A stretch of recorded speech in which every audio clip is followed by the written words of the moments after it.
which at 90 degrees,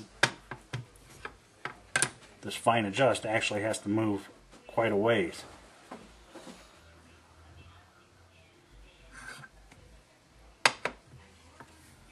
Alright, I'm going to have to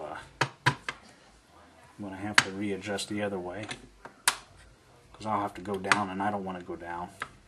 I know I need to be high in the air.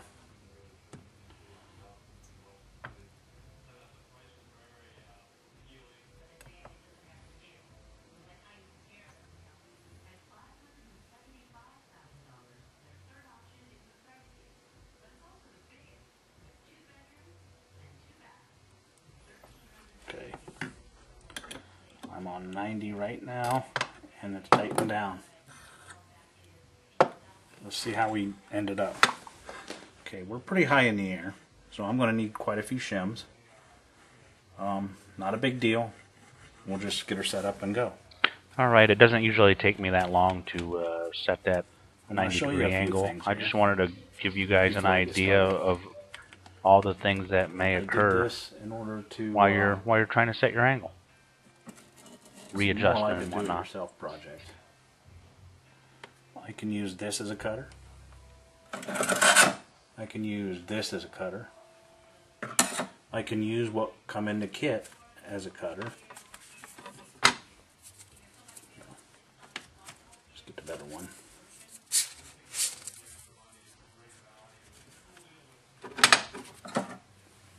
These inexpensive. I can even use this as a cutter.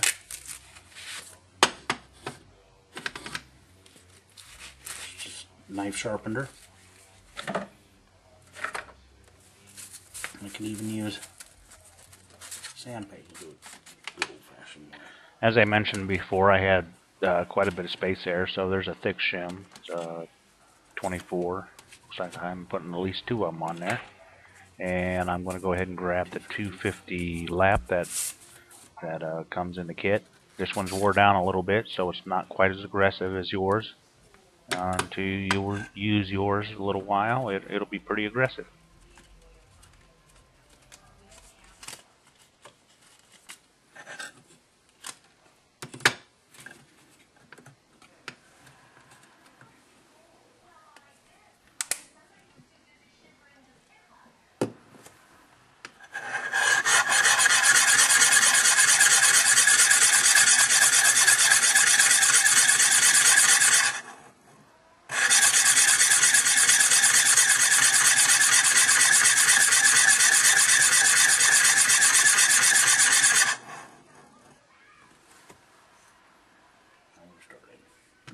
To the next index.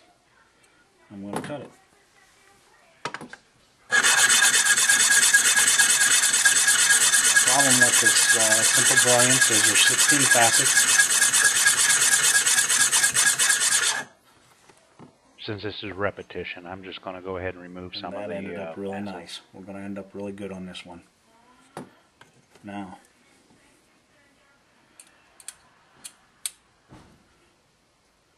since I'm on 32, it's easier to hit everything without misindexing.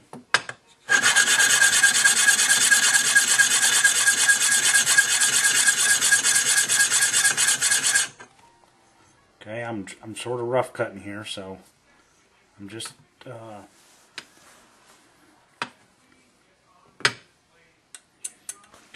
What I'm going to show you here, in order to, I've been trying to increase my speed, so I've made this little gadget to go ahead and put in here,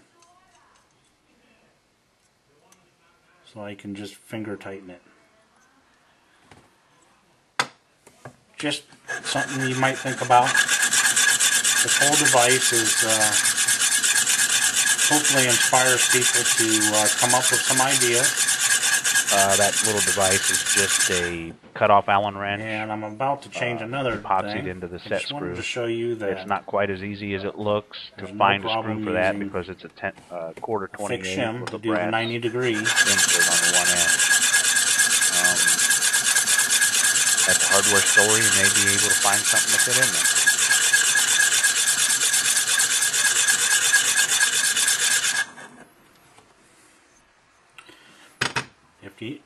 One thing you may want to do is kind of get a feel for your shims.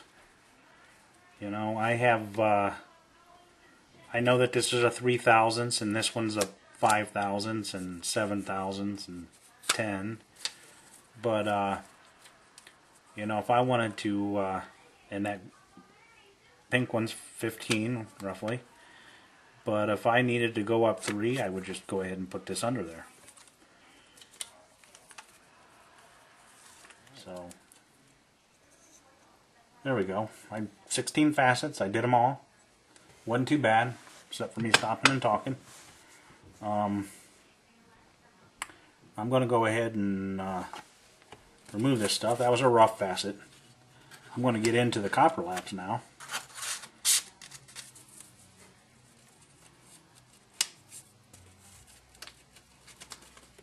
Okay, we have shims. I'm going to remove this out. That was all adjusted just right. I could have just moved into my copper laps and we would have been doing pretty good. But here's another device. Oop. I made this one. This one's probably never going to be commercially available. I like it because it's small, it fits in the portable case, but there's just no way I could compete with this one that's available on eBay. It's a laboratory jack. It's kind of neat.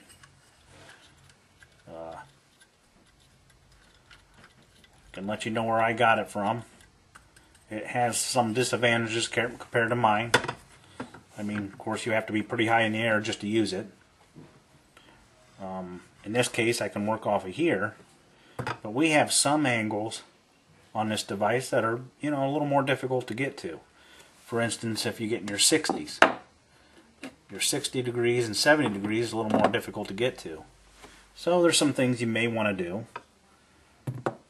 I have some extra pieces of glass. If you oops, put some water down, just a speck. You can, I'll stick the one I got all scratched up down there. And then another one.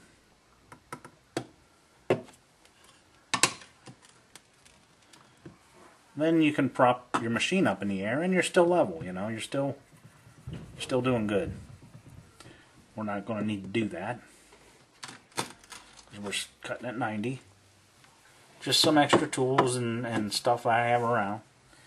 Now this device goes up and down, so just for fun, this is a piece of glass. And I have different grits of paper. I'm going to go ahead and put a sort of a finer grit on. This is really fine. That's like I call it 4-aught. I don't have much more of that. This is just a light grit, and we're going to do a little bit of a pre-polish. I can adjust this up until I get to the stone.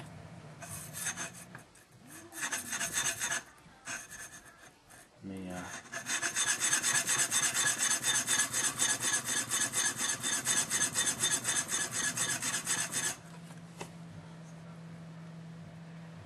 I'm just doing a fine cut on this.